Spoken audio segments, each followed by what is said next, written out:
qu'un jeune de l'association a eu comme idée en me disant « Mais Paul, souvent quand on a besoin de toi, on t'appelle. » Alors j'ai dit « D'accord, mais je vais pas non plus faire un Paul P-A-U-L. » Alors j'ai eu l'idée de prendre mon prénom, j'ai rajouté un H entre le U et le L, ce qui fait de l'émission Appel Paul, P.A.U.H.L. Prévenir, alerter un acte hors la loi. L'idée est là. C'est appelle-moi, contacte-moi, échangeons, écris, et on essaiera de voir si on peut répondre à ton inquiétude, à ce que tu subis, ou que tu as peut-être fait subir à quelqu'un d'autre et que tu aurais besoin, à travers cette émission-là, un soutien, un accompagnement. Toujours pour venir en aide aux jeunes, au final. Ça fait partie de mon leitmotiv. Moi, je suis rentré dans le monde de la protection de l'enfance en 1985. C'est toujours été mon engagement. Je suis devenu éducateur spé, spécialisé à l'époque. J'ai dirigé une maison d'enfants à caractère social, j'ai un parcours. J'ai co-dirigé un service d'enfants autistes. Et aujourd'hui, quand j'ai imaginé Jeunes et Engagés il y a une dizaine d'années, j'ai embarqué avec moi des fous furieux, et vous aujourd'hui, aussi fous que moi, on pensait pas que tout ça allait s'installer. Aujourd'hui, on est quand même, et la chance avec nos actions, à près de, ou même plus, même de 80 000 enfants et jeunes rencontrés dans les établissements scolaires et autres, et toujours une main tendue. Nous, on ne va pas expliquer ou apporter une forme de c'est bien, c'est mal, on n'est pas là-dedans. Nous, on est plutôt dans un objectif, dire écoute, apprends, échangeons, et apprends-nous aussi. Parce qu'on apprend beaucoup de vous, les jeunes. Donc, grâce à Appel Paul, n'importe quel jeune qui se sent en difficulté dans sa vie de tous les jours, psychologiquement, peut appeler et avoir de l'aide. Avoir déjà une oreille qui écoute et pouvoir échanger. C'est écouter, réfléchir et essayer d'apporter quelque chose. Pas une solution, parce qu'on ne peut pas tricher, on ne va pas faire croire quelque chose qu'on ne pourra peut-être pas apporter. Mais en tout cas, se dire, voilà, il y a quelqu'un en qui j'ai un peu confiance, où j'ai entendu parler, il a l'air d'être cohérent, il connaît le job, il a un parcours. J'ai quand même prêté serment au tribunal des mineurs en 2005 en tant qu'assesseur dans un tribunal pour juger des gamins. Donc tout ce parcours-là fait qu'aujourd'hui, j'ai la prétention d'avoir au moins quelques connaissances sociales et peut-être avoir les bonnes réponses, j'espère, et les bons accès. Trouver les bonnes personnes. Créer le lien et créer le lien. On verra au fur et à mesure du temps, peut-être qu'on ne restera pas toujours posé dans cette salle où on a essayé de reconstituer un tribunal dans notre centre pédagogique à Sarcelles. L'idée, ça sera peut-être de bouger, peut-être prendre ces deux fauteuils et les amener ailleurs. Voilà, bouger, évoluer, rencontrer, se poser. Pourquoi pas demain, aller, je sais pas moi, dans un festival, se poser des jeunes autour, et puis certains pourraient poser des questions. Et si on peut apporter des réponses. Je trouve qu'on est dans une société où, même si en apparence on a l'impression qu'il y a des liens et des liens partout, peut-être trop, au final, grande solitude. C'est mon ressenti. Jeunes et Engagés essaie de dire, ok, ici on peut se poser. Avec nous, on peut se poser. On peut passer à autre chose. On peut redevenir humain et se parler d'humain à humain. Quand moi je dis prévenir, appeler, nous sensibiliser à un problème lié à la loi, j'ai envie de pousser la porte, voir ce que je peux apporter, apporte. Tu as toute ta place avec nous, au contraire. On est aussi conscient qu'il y a des choses dramatiques qui se passent avec les jeunes d'aujourd'hui. On essaye, nous, dans nos actions, quand on rentre dans les écoles et qu'on essaye de sensibiliser le plus grand nombre à la responsabilité pénale, on a des enfants qui viennent vers nous et qui délient les langues. Depuis quelque temps, on a construit des personnages en tissu. Et ces personnages, on les intègre dans les écoles dans un but de dire faisons vivre à ces jeunes en tissu une expérience d'une école, d'une scolarité. Une semaine, 2 semaines. Et voyons ce qu'il va vivre et subir. Ce que nous on appelle les fonds-bouts. Et nous avons comme ça aujourd'hui une vingtaine de personnages qui circulent à travers beaucoup d'établissements scolaires qui s'y prêtent au jeu. Ce qui permet de s'identifier pour tous ces jeunes. Ce personnage exactement va vivre ce qu'on ne voudrait pas que ces jeunes vivent. Et qu'ils prennent conscience que sous forme de jeu, je joue, ça va, on joue, on lui met des baffes tous les jours à notre copain, oh, ça va, c'est marrant. Marrant pour qui? Ça fait partie des choses auxquelles nous, on essaie de s'atteler. Et Appel Paul, ça fait partie aussi de l'esprit. Appelle-nous, dis-nous. Tu souffres, tu galères. Alors on ne veut pas avoir la baguette magique d'arrêter tout, mais peut-être qu'on pourra te faire des propositions. Peut-être pourquoi pas nous inviter dans ton école, peu importe. faire prendre conscience. Car quand nous, dans des métiers comme la police, quand les policiers interviennent après des problèmes graves, et puis la justice, on arrive après, mais c'est souvent trop tard. Parce que l'enfant qui subit, il peut se faire mal, il peut attenter à sa vie. Parce qu'il n'arrive plus à s'exprimer, à crier son mal-être, à crier sa colère. Et ça, c'est quand même pour nous préoccupant. Je fais des sondages, des fois, dans les écoles. Je leur dis, mais pourquoi vous ne voulez pas enterrer votre petit frère, votre petite sœur? Et il y a toujours un jeune qui va dire, mais parce qu'on l'aime. Ah, ce mot amour n'est pas un gros mot, alors. Aimer veut dire quelque chose. Et à la suite de ce genre d'action, souvent, en fin de séance, t'as un jeune qui vient te voir. Alors, soit pour te demander un sage, pas de problème, si on peut, on fait. Ou pour te dire, je peux vous parler.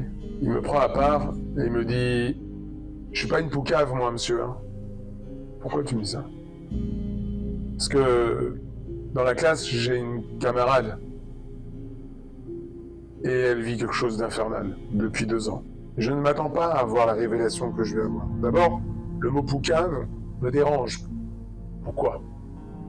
Souvent, ces logorées, ces propos que apportent ces jeunes, c'est souvent collé à un état d'esprit de voyous de quartier ou de jeunes qui veulent créer une forme de tension dans le quartier pour faire du business, pour faire des choses de vente illicites.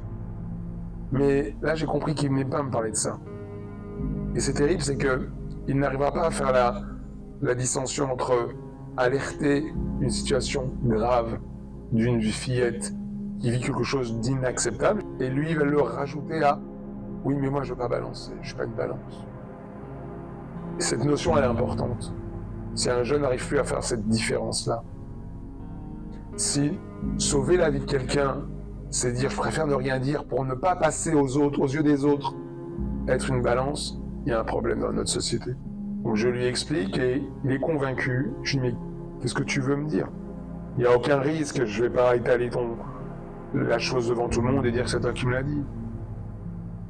Et il m'annonce qu'il a une camarade avec laquelle il tient, qui, les week-ends surtout, à la maison, avec une maman qui soutient cet horrible acte, pour des raisons financières, hein. Elle se prostitue sur les réseaux sociaux. C'est-à-dire qu'elle va vendre son corps à la caméra de son ordinateur ou de son téléphone dans sa chambre. Je ne m'attendais pas à cette phrase-là, je ne m'attendais pas à cela. Et je le regarde et je lui dis, et ça pour toi, de me le dire, c'est te mettre en danger de balancer quelque chose. D'être cette fameuse poucave. Elle dit, ouais, vous avez peut-être raison. Ah, j'ai peut-être raison. Maintenant que tu m'as confié cela, tu te doutes bien que je ne vais pas rester comme ça, bras ballants. Je vais faire le travail, je vais vérifier ce que tu dis, je vais demander aux acteurs de la police et autres de vérifier tout cela. Malheureusement, c'est avéré réel. Cet enfant, depuis CM2, était vendu sur du darknet à des clients pédophiles, hein. Moi, c'est pas le terme que je peux donner à ces gens-là, qui payent à distance et qui fournissent cet argent, qui donnent cet argent à une famille, peut-être avec des gros problèmes économiques, mais ceci n'excuse pas cela. Et l'autre axe, c'est quand je parle avec cet enfant, parce que je vois cette fillette, je la rencontre, et elle me dit une chose assez naïve et pour moi surprenante. Elle me dit, mais je me prostitue pas, monsieur. Je suis pas une pute. Pourquoi tu dis ça? Les personnes qui appellent, je le fais devant la caméra, mais je le fais tout seul, personne ne me touche. C'est-à-dire que l'enfant a intégré l'idée que l'acceptation de livrer son corps à l'étranger, mais comme elle n'a pas de lien avec lui directement, peut-être que ça a été induit par sa maman, elle n'avait pas le sentiment de se prostituer. C'est terrible. Hein? Bien sûr, on a protégé l'enfant, la maman était incarcérée depuis, et la petite avait placée, protégée. J'ai gardé le lien avec elle aujourd'hui, elle vient faire des activités avec les jeunes engagés. Alors, il y a que moi qui sais son histoire. Et de là, on a imaginé quelque chose avec elle, on en a parlé longuement. Et si on crée, dans la même logique que mes personnages contre le harcèlement, un fond-bourg, on l'appellerait pas un fond-bourg, mais un personnage féminin, pour le moment, peut-être demain un garçon aussi, mais aujourd'hui féminin, avec des formes, qui renverraient une image. Mais alors, on a le droit d'être une jeune fille de 12 ans, de 13 ans, formée, avec tout ce que cela comporte comme difficulté. Parce qu'on est bien conscient que pour les jeunes filles, très jeunes, le regard de l'étranger dans la rue ou autre, c'est pas simple à porter. Mais bon, les parents sont aussi là pour apporter, conseiller, rassurer, sécuriser. Et donc on a demandé à des partenaires, à des mamans de quartier dans le 17e, qui font de la couture, de nous imaginer. Je te présente Vaiana. On lui a donné exprès un prénom de princesse. Mais son nom de famille va te parler, c'est Pataput. Cette petite Vaiana, qui est aujourd'hui mon invitée, symbolique, c'est permettre, à travers elle, comme outil de transition, en classe ou ailleurs, libérer la parole. Et l'idée, c'est qu'elle ne parlera plus. Elle est mutique. Elle a pris conscience que son corps lui appartient et que ce qu'on a fait d'elle, c'était inacceptable. Et elle va demander réparation par la justice envers ceux qui ont abusé d'elle, profité d'elle, même à distance. Et les acteurs, entre guillemets, qui vont jouer autour de cet enfant sont des jeunes, et certains dont vont se retrouver dans la position de ce fameux garçon qui disait « je suis pas une balance ». Leur faire prendre conscience à ces jeunes que de dire les choses quand c'est aussi inacceptable, et ce n'est pas balancer, ce n'est pas poucave, c'est sauver. Sauver un enfant, sauver un copain, sauver une amie qui est dans une situation terrible. Remettre les pendules à l'heure, remettre dans la tête des jeunes, ne mélange pas tout. Et à côté de cela, des jeunes vont se retrouver avocats de cet enfant, expliquer à sa place, parce qu'elle refuse maintenant de parler. Donc les jeunes devront trouver les mots qu'il faut pour nous convaincre qu'elle est vraiment victime de quelque chose de terrible. Et voilà, et faire tout un travail de jeu, de sensibilisation. On va même intégrer le rôle des administrateurs ad hoc des tribunaux. Qu'est-ce qu'un administrateur ad hoc? Quelle est sa fonction? Liée avec le juge, liée avec l'enfant. Donc les jeunes vont maintenant découvrir un autre pan d'acteurs de cette société qui protège les enfants. Tout ça est mis en scène, un peu comme nous on fait quand on fait les procès. Et l'idée, ce ne sera pas en tribunal, cette affaire-là. Ça sera plutôt dans le cabinet du juge, en audience avec le juge. Et les jeunes vont découvrir comment ça fonctionne, comment on essaie de comprendre et d'évaluer. Et qu'est-ce qu'on met en place pour protéger l'enfant. Voilà, c'est toujours de la pédagogie active, c'est comme ça que Jeune et Engagé est et restera, c'est notre puissance. Et c'est de permettre toujours pareil, de faire prendre conscience. Aujourd'hui à travers des personnages, demain d'autres choses vont pouvoir peut-être se greffer. Mais l'idée c'est que l'émission que je voudrais vraiment lancer, c'est vraiment une main tendue.